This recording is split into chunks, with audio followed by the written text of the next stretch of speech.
All right, so we're 7-4 and 4-8 today. So we'll start out with 7-4, and this is a pretty small section. You only have like 5 or 6 questions for y'all to do in your homework. So this deals with quadratic equations.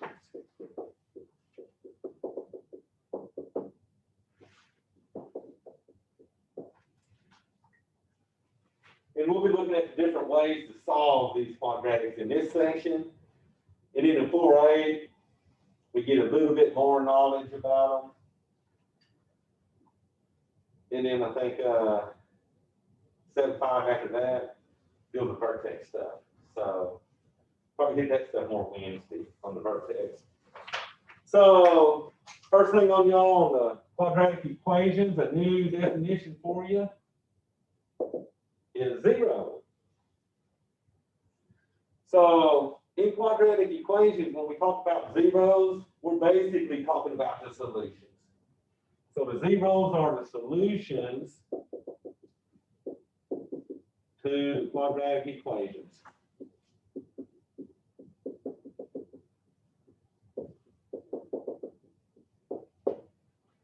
And the reason we call them zeros is when you set these equations, you're going to set them equal to 0. So these are the x values that make the y value 0 on those, okay? So another thing about zeros, zeros are the same as the x-coordinate of the x-intercepts.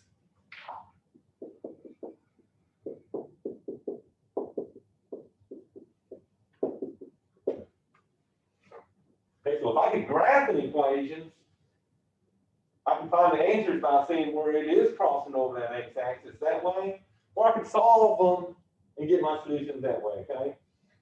So in this section, we're going to look at the ways to solve them. So methods to solve.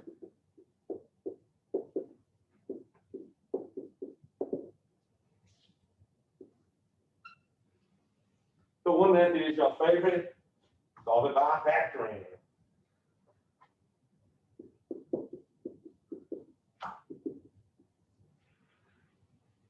So when you solve it by factoring, you get everything on one side equal to 0, then you try to factor them polynomials, okay? If it does not factor, in this section, our next option would be the quadratic formula.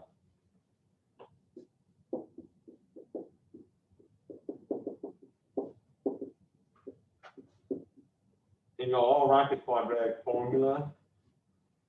X equals negative b plus or minus square root of b squared minus 4 times a times c, all of that divided by 2 times a. Well, you'll see that in life, hopefully, at least once. Some of y'all even sung songs about it, I think someone was telling me. But whether I factor or use the quadratic formula, I need everything on one side equal to 0 in both of these cases, okay? Now, there's another method to solving these, but we won't touch that in this section, and that's solve them by doing square roots. But you can only do that if it don't have that x term in the middle. So later in life, we'll start looking at that method, okay? So right now, we're just worried about factoring and quadratic formula.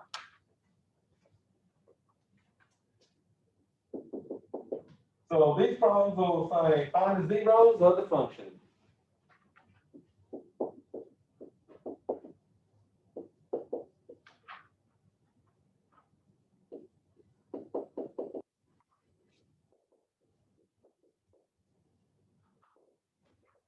So basically, find me the answers, right? So let's see what we start out. Number 1, I got f of x equals x squared plus 14x plus 45. Now I'm going to do probably 2 or 3 examples factoring, just to bring y'all back on your factoring. So the first thing, set it equal to 0.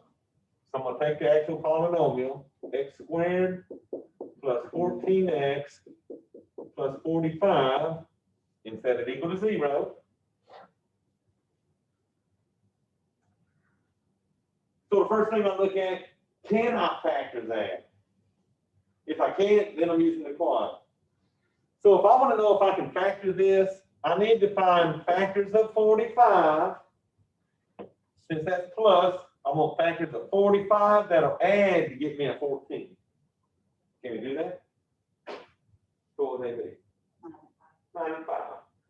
So since I know it'll factor, I'm going to break this into parentheses. I know I've got an x and an x. So probably the only ones I'll worry about factors that the x is in front. If it's got another number up there, I'll probably just use the quad. Now, first I put my signs in here. Anytime the last number is positive, both of these factors have the same sign as the middle. So I know for sure both of these will be positive. And then what were my numbers you gave me? 9 and 5. Now, if I want to checker, add those two numbers. 9 plus 5 is 14. 9 times 5 is 45. So they got to add, get to the middle, multiply to get that last number. So the hard part's done. Now, to solve it, I set both of these factors equal to 0. So I'll have x plus 9 equals 0 and x plus 5 equals 0. And y'all basically, you'll notice that once you've got it factored, all we're doing now is changing the sign of them two numbers. This one will go up from a positive 9 to a negative 9 when I move it over. And then the other one was a positive 5. It'll become a negative 5. So in MATLAB, you would put what? Negative 9, comma, negative 5 and be done. Now, if you don't like factoring at all, quadratic formula would have worked. It'll work on every single one of these, the quad formula. Okay? Factoring, you're only limited to if you can actually get it to factor.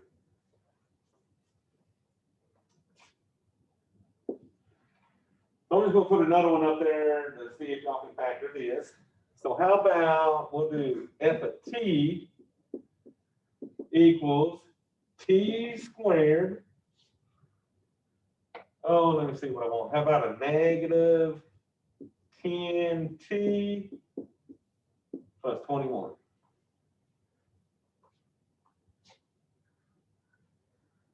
So y'all, the last sign is still positive. So if I'm going to factor this, both of these will be negative like the middle number. And I need factors of 21 that'll still add to get me a 10.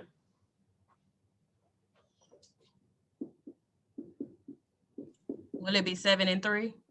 And that'll be 7 and 3. So I'll come down to my parentheses. T squared means I got a T in front of both of these. We said the last number was positive, so both factors have the same sign as the middle. So they'll both be negative. So that's what people are going to factor when they see a trinomial. Say it was t squared minus 10t minus 21. They see two negatives, so they want to put two negatives in answers. The only way you can get both of them being negative is that last one's got to be positive, okay? All right, you said 7 and 3. So y'all watch this. Negative 7, negative 3, add negative 10, and then negative 7 times negative 3 makes a positive 21. So the hard part's done. Set then equal to 0 and change these signs. So y'all, that one I would add my 7 and get t as a positive 7, and then add 3 on the second one. And x is a positive 3. Okay.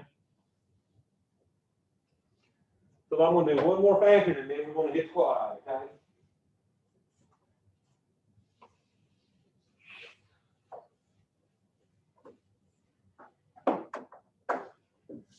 All right, so let me see. I want to do x squared minus minus 13x minus 30 equals 0.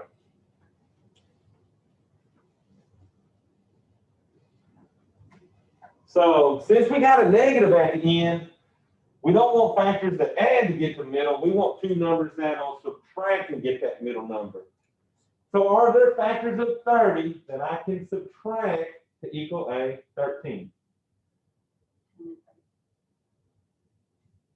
You know what? 10 and 3, if that would have been a plus right here, that would have been my two numbers. But what two factors will subtract and give you 13? 15 and 2. So we can get that done. So now here's the trick on this one. X squared still puts an X in the front of both of these. Since that's negative there, one of these is positive, one's negative. Now you told me the factors I needed were 15 and 2, so here's the trick on that. Since the middle number is negative, the larger of those two factors has to be negative. So I have what, 15 and 2, so the 15 has to be the negative and 2 the positive. So y'all, little rule on factoring is that the larger factor of the two factors 100% has the same sign as that middle number. Okay? All right, then like I said, if you add them, you get negative 13. You multiply them, you get a negative 30 out of that. So now, just set both of these equal to 0.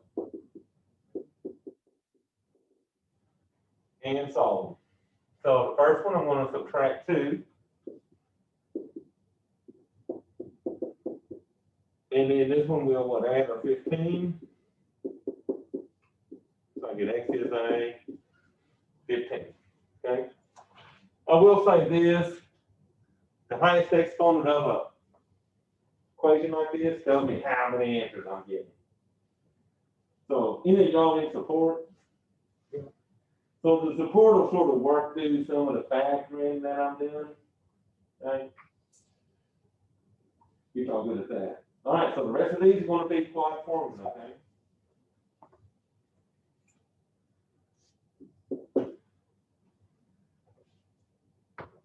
So x squared plus 3x minus 7 equals 0.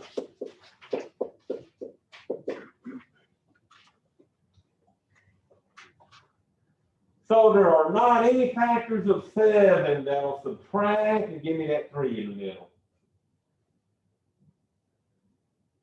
So there's no way this one will factor. So this one does not factor.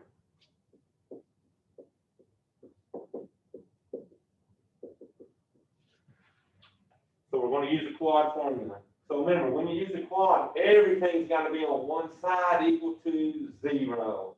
They got to be in descending order. X squared, x, and then your number. At that point, you'll choose your 3 numbers. A is in front of that x squared. So since there ain't a number in front of the x squared, you're going to put a 1 for that. B is in front of the x, and that's what, a positive 3. And then C is that last number, that's a negative 7. Okay. So now I'm going to plug into that formula we just wrote.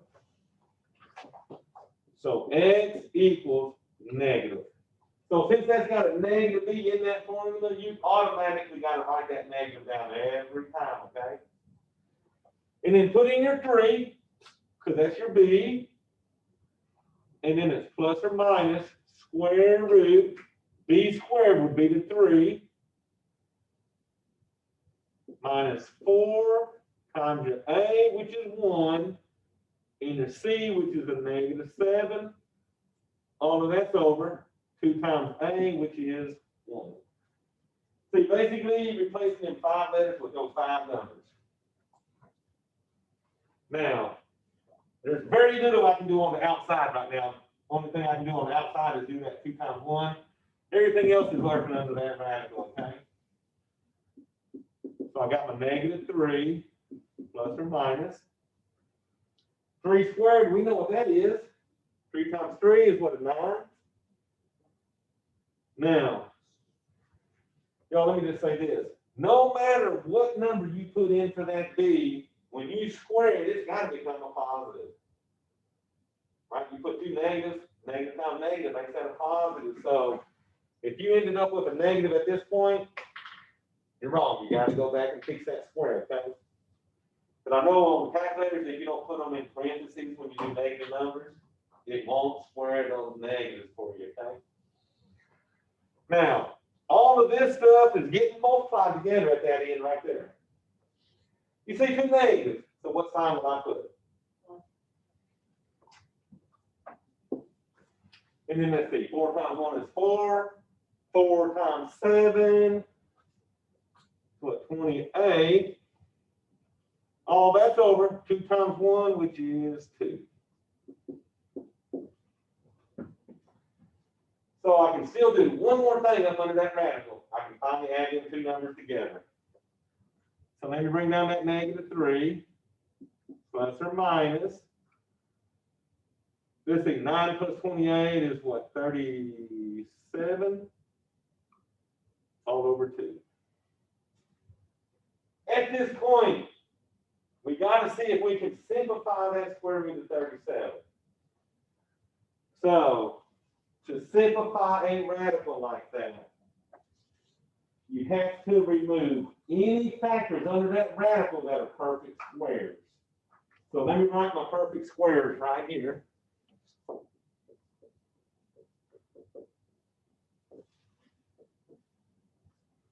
So 1, 4, 9, 16. Let's see, 5 times 5 is 25. 6 times 6 is 36. 4, 9, 16.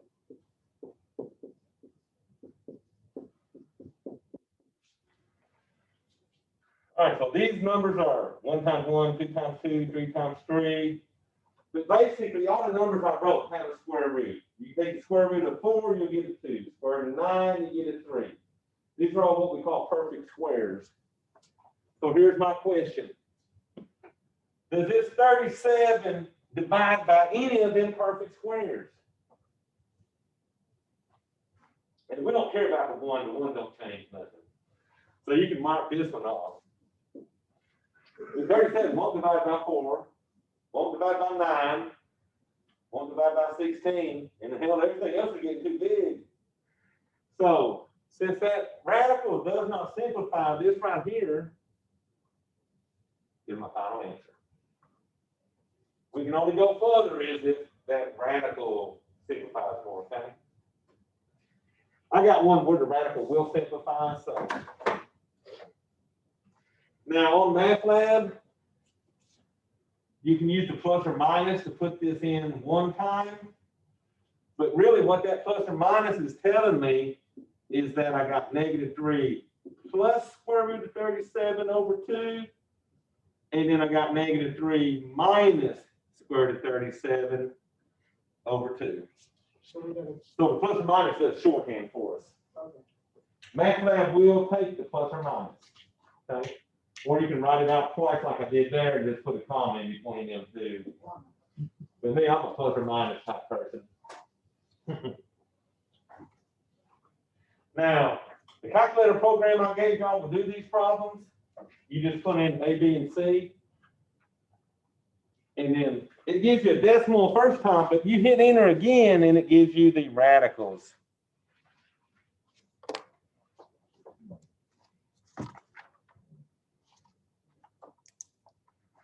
So all y'all in here got my programs.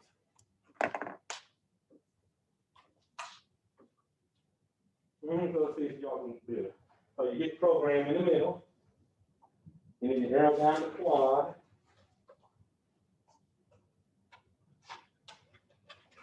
Okay. And then arrow down the quad, and then hit enter, and then enter again. So the first time you hit enter, it puts it on the screen. Second time you hit enter, it asks for those letters, A, B, and C. So where was that? Right here. So A, we put a 1, enter. And you never put no variables, just the numbers. And then B was a 3, enter. And then C was a -7, enter. Notice I got decimals. I don't want decimal answers. So I hit enter one more time. and you should get a -3 plus square root of 37 over 2. And then, and see, so this is what I'm saying. It gives you two answers in the calculator, but in MathLab, you can use the plus or minus to write, like I did on mine. Okay? So shorthand, or you can do them both out that way, okay? So y'all like that program once you get used to it.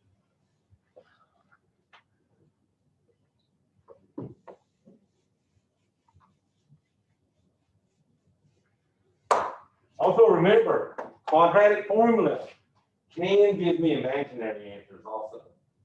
Oh, wow. And I have one of them too, I think. So let me see.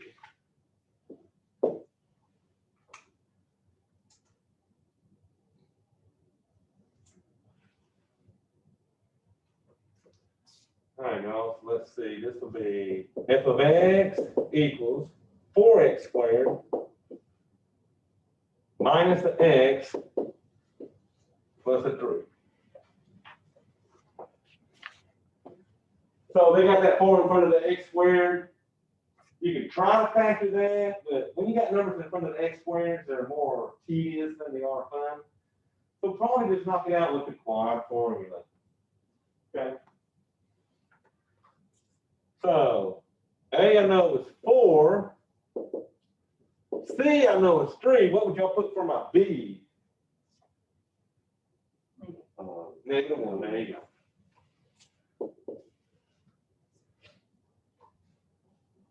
All right, so I'm going back to my same formula. X equals negative, and then I put in my B, but look, my B is a -1. So I'm going to put my -1 in parentheses. So the negative in the formula, its only purpose in life is to change the sign of that B. If your B is negative, it's going to make it positive. If it's positive, it's going to make it negative, okay?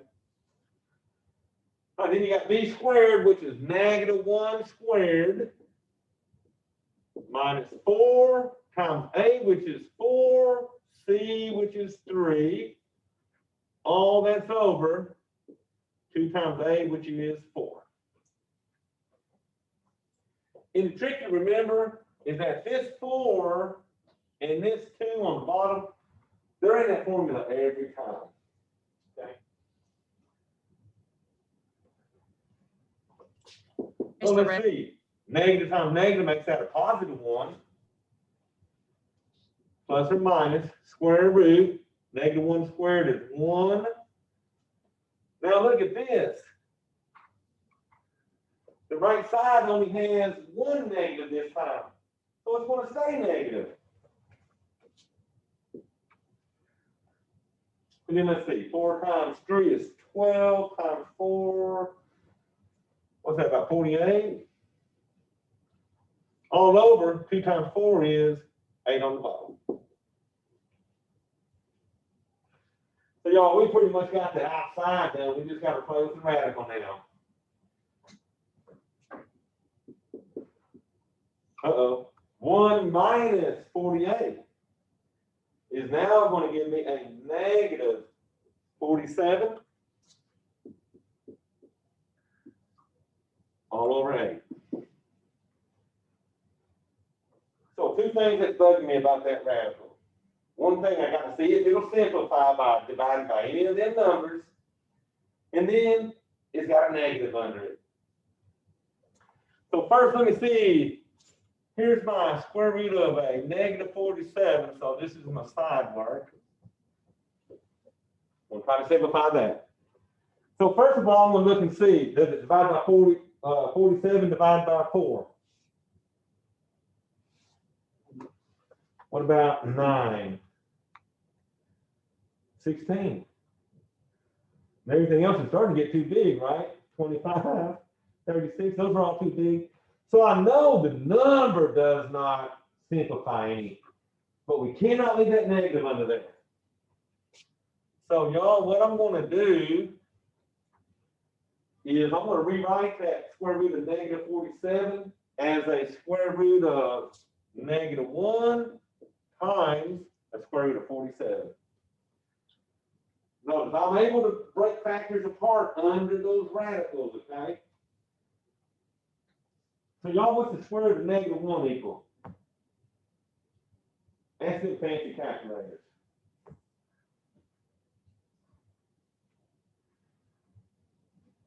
So people don't really throw in the right mode. Y'all might be getting stuff that says non-real answer. So let me show you a trick. I'm just gonna change the mode for a second.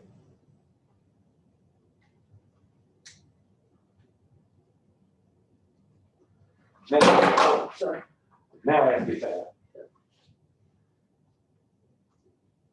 Oh, no, I think you radical. I get L, I think on your, so there you go, second, where are we? It's an I, remember the little fancy I? Those imaginary numbers are made from radicals with negative numbers under them. So anytime you see a square root of -1, you're gonna replace that with a I, so that this becomes an I square root of 47. Now y'all want to say this, on my calculator program, back when we made these programs, we didn't have the option of the little I, so it looks like a capital I on there. But when you see a capital I, replace it with a little I, okay? So that this final answer becomes 1 plus or minus I square root of 47 all over 8. So calculator, spit that out.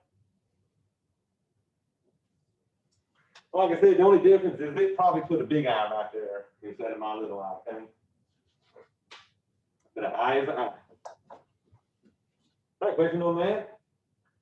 So, what this means, if I was to graph that, it's not going to cross the x-axis because it's got imaginary zeros, which means these two zeros are way above that x-axis, okay?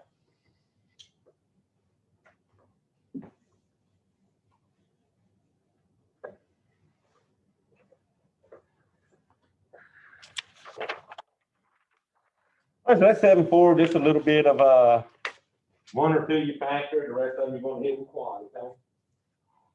So let's look at 4.8. And 4.8 is applications.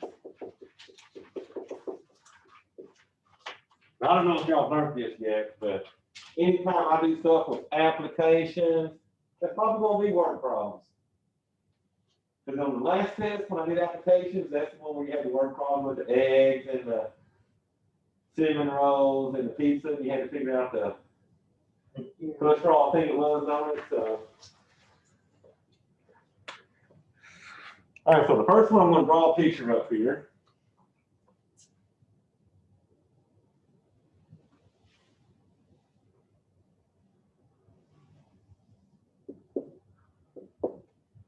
So 1, 2, 3, 4, 5. I'll go about 6 on this, I guess.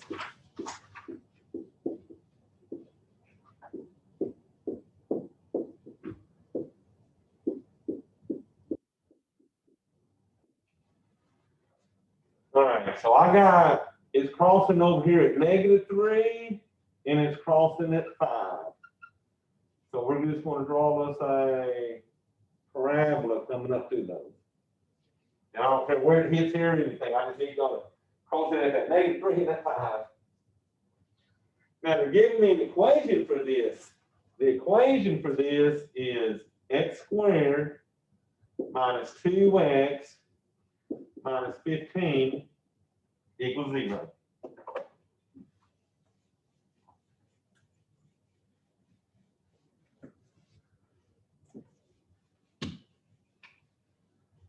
All right, so for the first thing they want us to do, there's 2 things they want me to do. A, they want me to find the x-intercepts.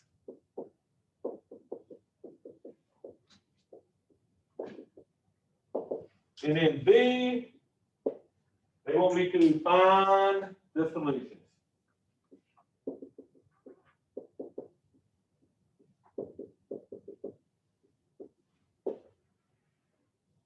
Now, when you do the x-intercepts, since they are points on the graph, my x-intercepts will have to be in parentheses for both of them, okay? and then separate those two parentheses with a comma too. So take like 3 commas for these answers. If it's an x-intercept, it's on the x-axis, so I know the y values better be 0 for both of those, right? So the first x-intercept sits right here. Let's see, that's what, 1, 2, -3, 0. Second intercept's over here, and it's at 5, 0. So both of them have to be like an ordered pair, okay? Then they said, hey, find the solutions. So let me take this.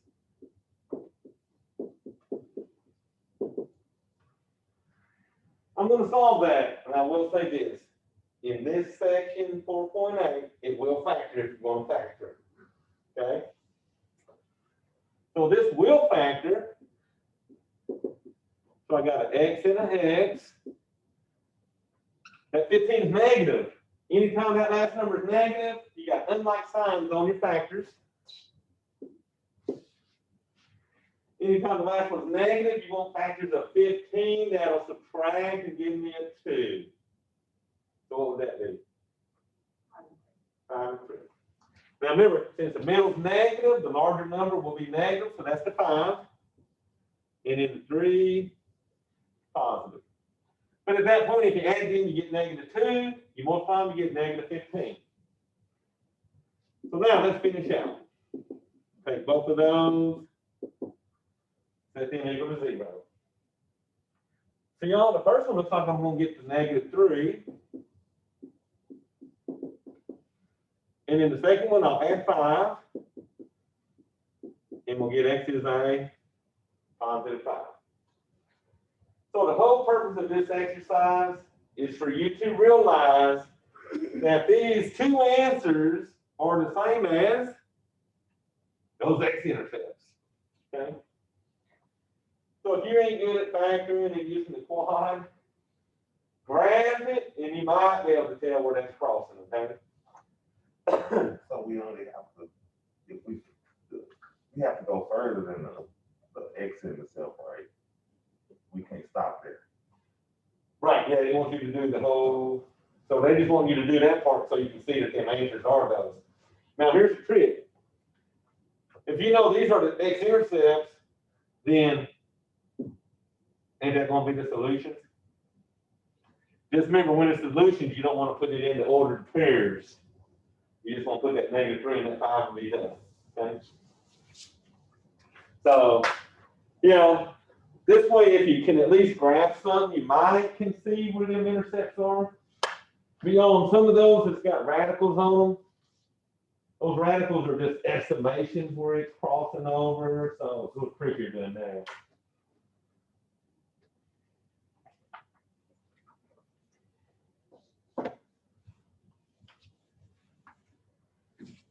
All right, so there's like 2 doing that, and then we're going to hit this one.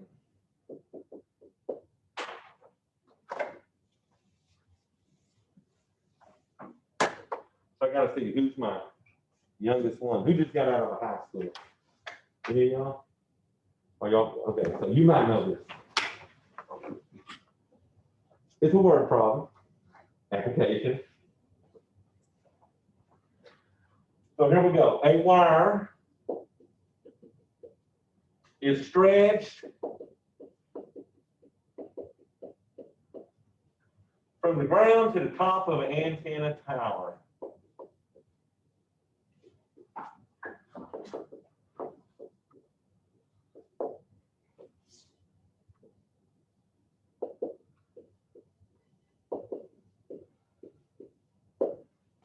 Oh, and if I was you, I'd put a couple stars on this thing.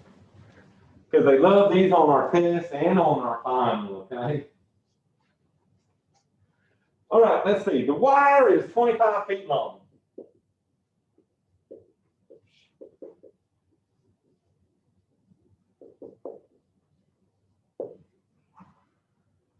And then it says the height of the tower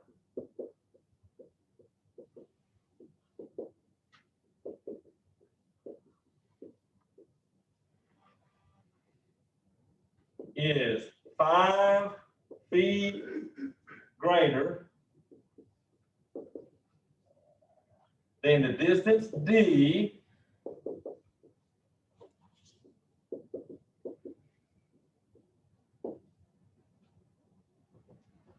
from the tower's base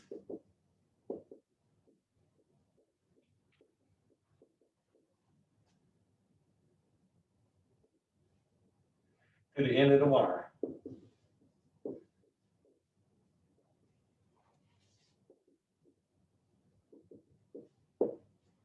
So they want me to find the distance D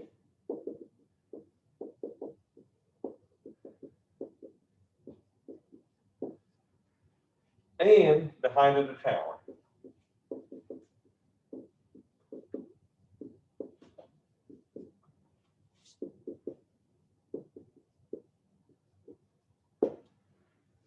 All right, so I'm gonna draw a picture. So I've got me an antenna tower. That'll be my tower. And what they're saying is, I got a wire that stretches from the ground to the top of this antenna tower. Sort of like that. They did tell me that this wire right here was what, 25 feet long.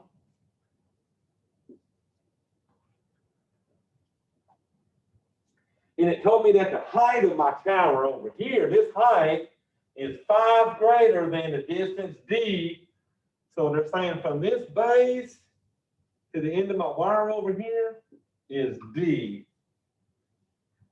So if the tower is 5 feet longer than that distance D, what would you put? D plus 5.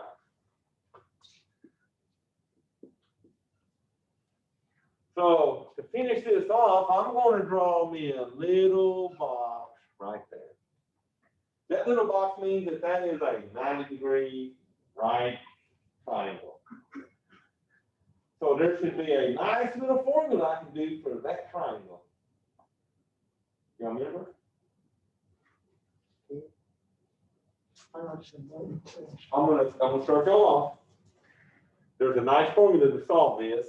It goes something like A squared Plus B squared equals C squared. plus B squared equals C squared. Pythagorean theorem. Well, that word rings a bell, right? Now, the only stipulation is that this C has to be the longest side of that triangle. What do y'all call that side? Okay, let me show you. How about this? HY. Hypotenuse. How do you spell that? Yeah, close enough. So the hypotenuse is always that longest side of that triangle. It always has to be the C. Okay? That's the C. A and B, it don't matter which one's A and it don't matter which one's B. So I'll just call this side A and this side B.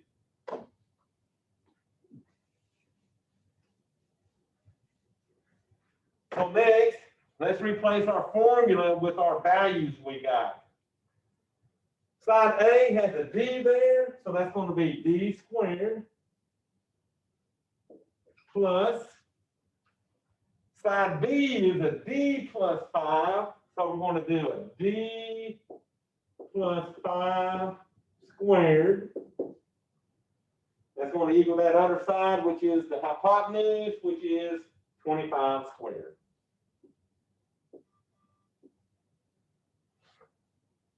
And I'll tell you, where I get people on this problem is right there.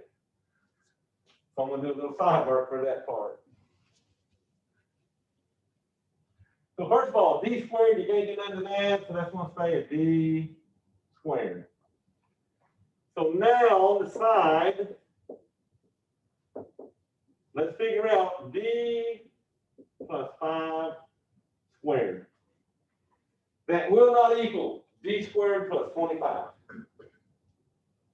When you got binomials that are squared, you got to write it twice and FOIL. So this is a D plus 5 times a D plus 5, okay? All right, so here we go. A D times a D is a D squared. D times 5 is a 5D. 5 times D is a 5D. And 5 times 5 is 25. And the only other thing I can do is maybe add my like terms in the middle. So I get my D squared. 5 and 5 is 10D. So it's my 25. That now can replace this. So I got plus D squared plus 10D plus 25. And then on the right side, what is 25 times 25? I got What's that again? 625? Okay.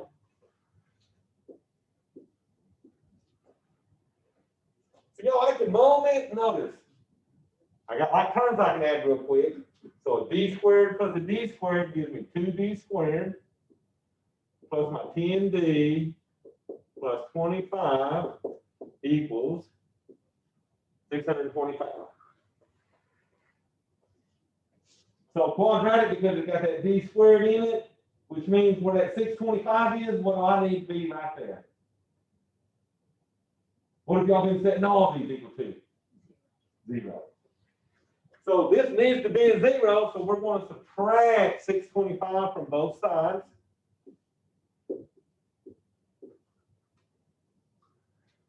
So I got my 2D squared plus my 10D.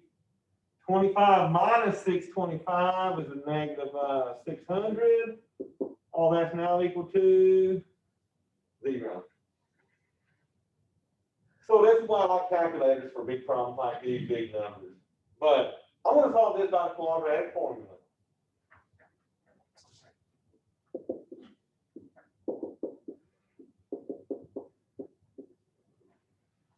So this one will knock out all of these.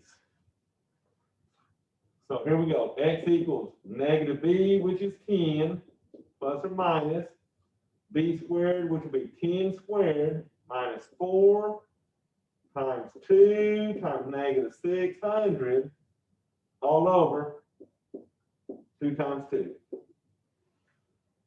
Y'all know if I got a big radical coming up over here, okay? Here's my negative 10, plus or minus. 10 squared is 100. And y'all look at this. 2 negatives over there, so it's going to make that positive. Whew, let's see what we got. 2 times 4 is 8, times 600 is 4,800. All that over 4. So now let me come up with that. That's going to give me negative 10 plus or minus square root of 100 plus 4,800 is 4,900 all over 4. So the next thing we got to do is take the square root of 4,900. So let me tell you a trick. What's the square root of 49? You got 2 extra zeros, so it's going to make that a 70.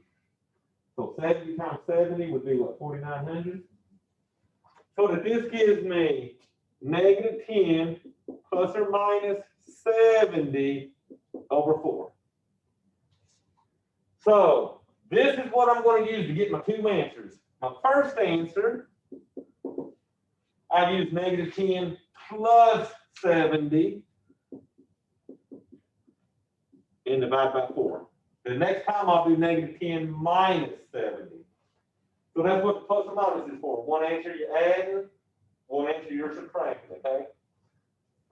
So let's see. Negative 10 and 70 gives me 60 divided by 4. What's that, 15?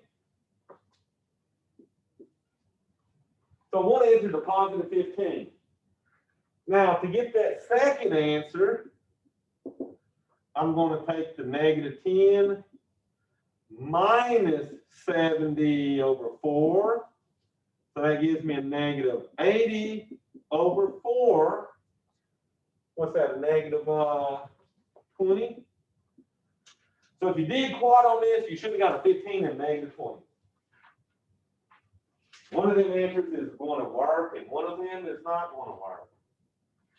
Think about this. I'm looking for the distance from here to here. Is it going to be -20? No. No, we don't use negative numbers to represent distance in the real world, right? So anytime you get a negative on that problem, kick it out. So the distance has to be 15.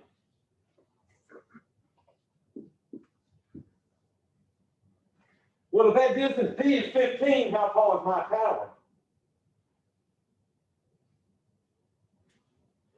20, because you just add 5 to that, right? It said right here, D plus 5, which was what, 15 plus 5? Which will give me 20, okay?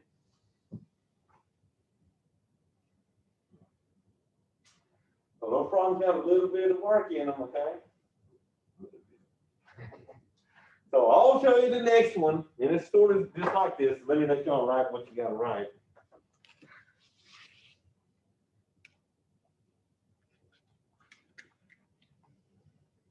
So you knew y'all had to do the Pythagorean theorem at least once in this class, right?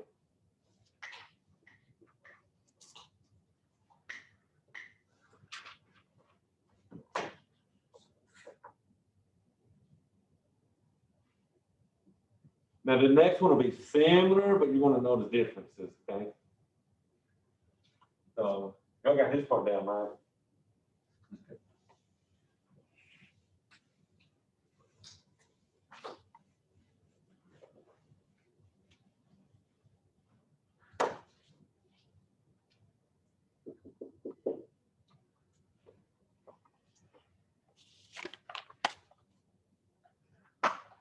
So this is about a ladder. So the foot of an extension ladder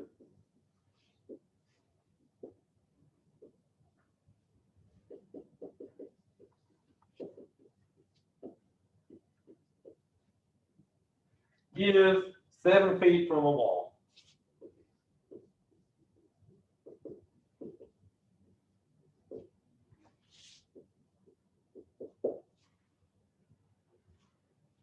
All right, the height that the ladder reaches on the wall and the ladder and the length of the ladder are consecutive integers. So the height that the ladder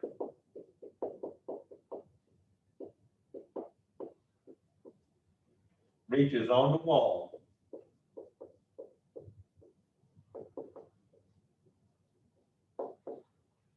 and the length of the ladder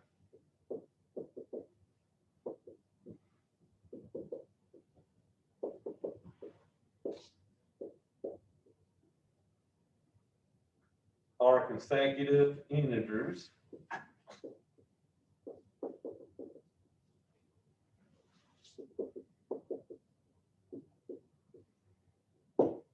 How long is the ladder?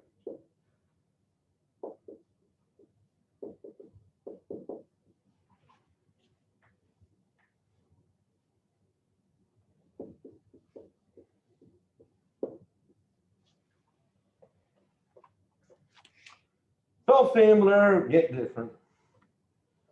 So I do know this. I got me a wall sitting here. So this will be my wall. And I got this ladder leaning up against it like this.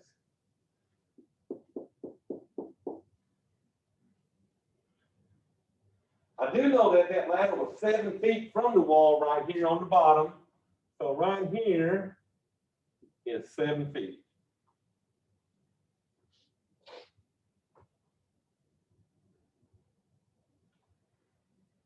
Then it says something weird. The height that the ladder reaches on the wall, so they're talking about this height that the ladder reaches on this wall, and the length of this ladder are consecutive integers. So y'all know what consecutive integers are. So integers are numbers that can be negative or positive, but consecutive integers would be from 1 to 2, 2 to 3. There's no gaps in them. If you were doing something like consecutive odd numbers, you go from 1 to 3 to 5. Consecutive even numbers, 2, 4, 6. But when they say consecutive integers, if the wall is X, to get to the next number after that, how much you add? 1 and 2. So from 1 to 2, you add just 1 to it, right? So if this is X, this will be X plus 1. So that's what they mean by consecutive integers. You're just adding 1 to get to the next one. Okay? Which means, look what I got. I've got another right triangle. So any of y'all want to be taking like physical science or physics? Oh, y'all gonna miss all the ladder problems and all that fun stuff? I'm thinking anatomy. Anatomy? Yeah. So you have your own headaches with that, Yeah. Well, remembering all the nerves and the bones and the muscles and. Like, that's easy. I can, that's no problem. it's not a problem. You This have is to what I have a problem with. Okay, yeah. Always hating on the man. All right, but once again, I'm gonna use this. A squared plus B squared equals C squared. Now remember, A and B can be either one, but the C has to be the longest side over there. So this one I'll make A, and this will be my B. So A is 7 squared, plus my B would be X squared. That's going to be my C, which is X plus 1 squared. So either problem, you're going to have to do a little foiling. Okay? So I'm going to foil this on the side here. X plus 1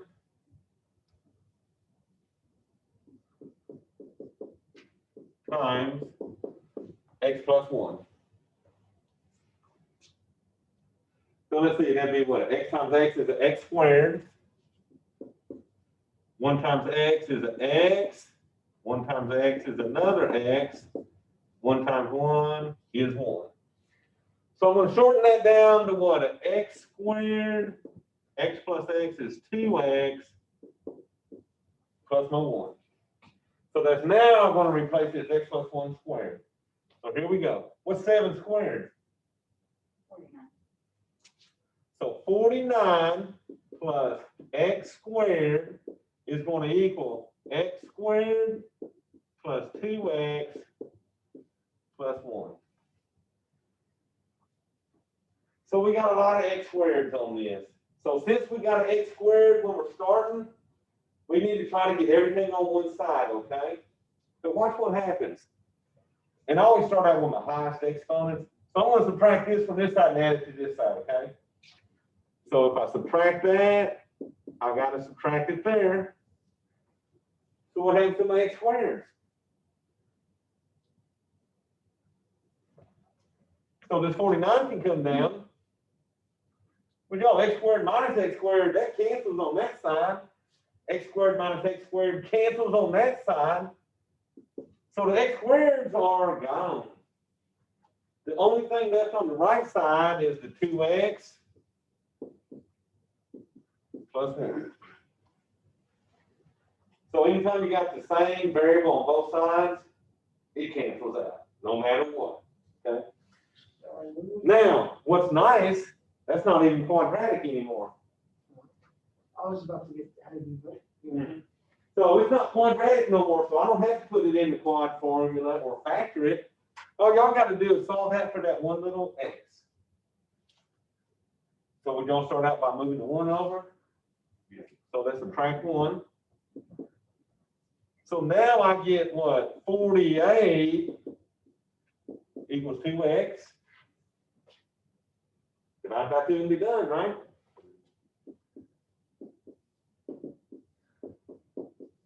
So let's see, this will give me 1X and then 48 divided by 2, 24. 24. So I'm getting But that ain't the answer, because that ain't how long is my ladder. They want to know how long the ladder is. 24 is X, which is how high it is on the wall. So what's my ladder? So you added 1 and you got me a 25. So the latter equals 25. But y'all be careful because it's not gonna ask you at all for how high is that wall. This one only wants to know for the ladder, okay? That one I did before had both answers in there. You had to figure out how high was the tower and then, or how far was it from the tower. So that only wanted to know about the ladder, okay?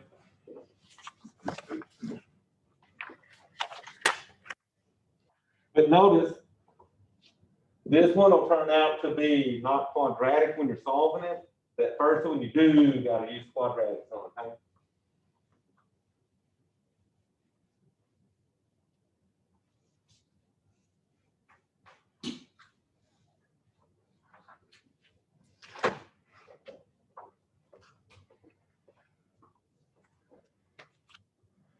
So I really don't have no more, so I'm just gonna hit y'all with some factors.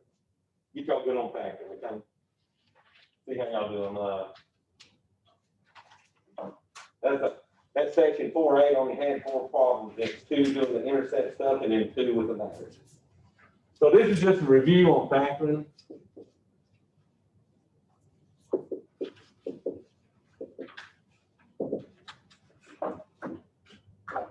So let me see what y'all do to something like this. X to the third plus, so I got to see what I want here.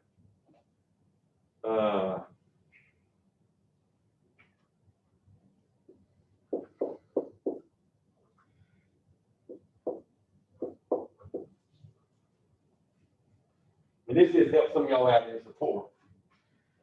So there's an X3 on this. So guess what? This is going to have 3 answers. That exponent at the highest exponent always tells me how many answers I'm getting. So when you get something like that with an X cubed in it, you're going to factor out a GCF on this one. So the first thing I know, all 3 of these have what in them? An X, right? So what that means is I got a greatest common factor for all 3 of these of a X.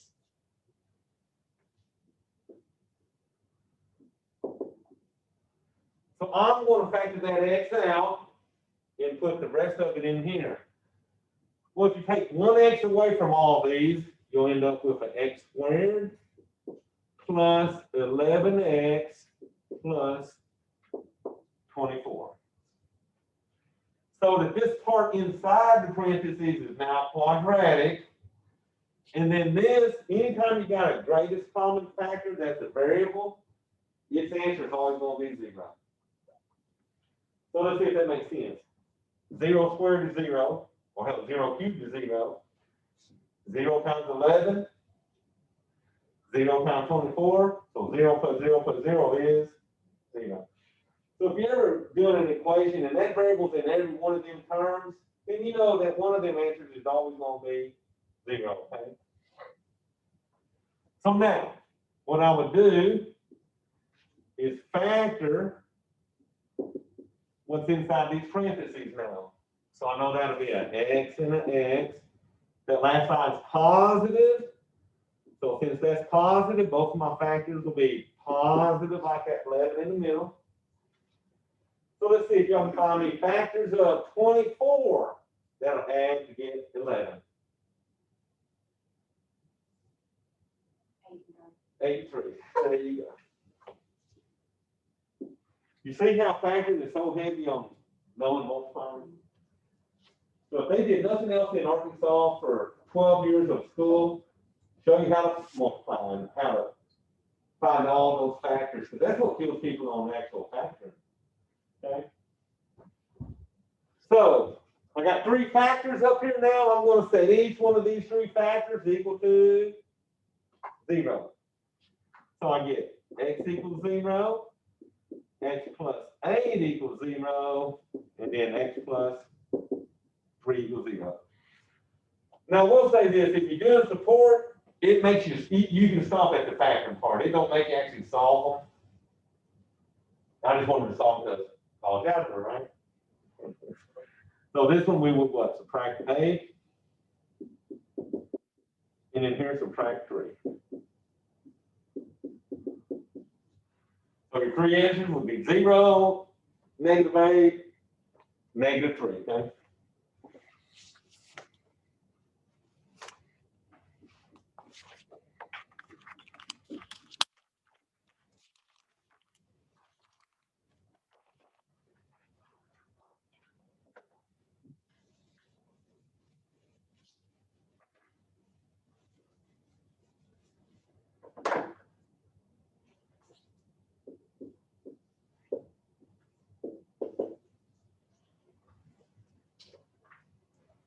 That's a special little quadratic equation called the difference of perfect squares.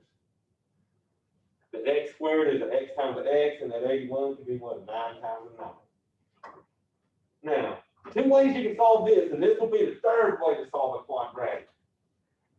When you don't have the x term in here, okay? So, one way would be to factor.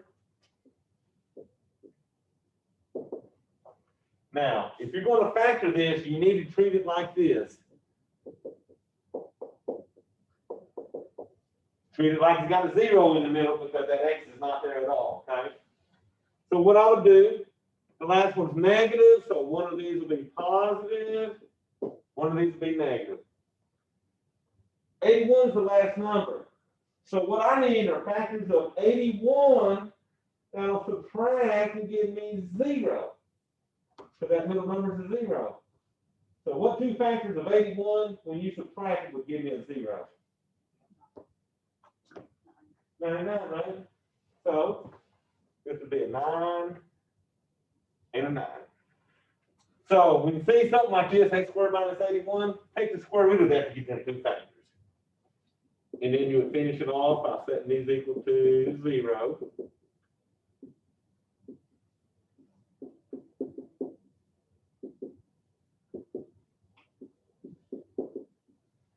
So you're still getting two answers on that, okay? So yeah, now, the other way I was telling you that you could solve these, have y'all ever done what we call solving equations by square roots? So if you do that, and notice I don't have the x term, so this will work. To solve by square roots, you would add 81 to both sides. So you get x squared is what, 81? So remember, this is the other way. So then you would take square roots of both sides. So the square root of x squared will give you an x. What's the square root of 81? And there's another one. So that's why that's why on quadratic formula, they do this.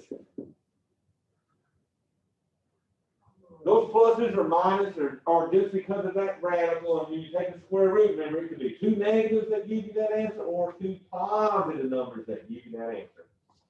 Now, if you do a plot on that, do 1, 0, -81. So the quad will do them all, and then that should give you, so enter, there you go. And so A would be 1. B would be your 0, and then C is a -81, and then that'll spit it right out for you. Okay?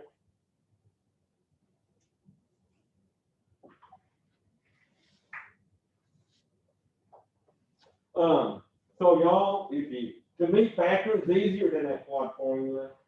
So always try to see if it'll factor. If it don't factor, then you gotta use the quad.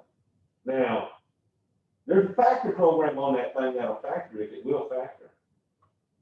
It's like the third or fourth program down that says factor. Punch in A, B, and C, and if it factors, it'll make it into parentheses. If it don't, it'll say does not factor, and if it does that, you know you gotta use the quad for sure on it, okay? All right, so we're not going no further. So what we'll do next class is the vertex stuff. 7.5, I think it is. Then we'll select a bunch of stuff in chapter 6, I think. Getting close, so probably a couple more weeks before we got this again. So remember, I opened up test 1 for 2 attempts. It'll keep the high score of the 2 due by Thursday. And I opened up that study guide to get y'all motivated on that too. Yes, sir. Some of y'all that did the study guide did get on the test. And then I've had some that don't like that test.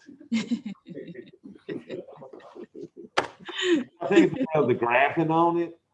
The graphing, because there's so many different ways you got to graph. You got to do the absolute value, the parabolas, and all that. So that's probably what it was. All right, y'all. So we're gonna stop this share, and then I will send this video out in about an hour for y'all. Thank you. All right. Any questions online? No, sir. All righty. I'll see y'all Wednesday. Okay. Y'all have a good day. You too. You too.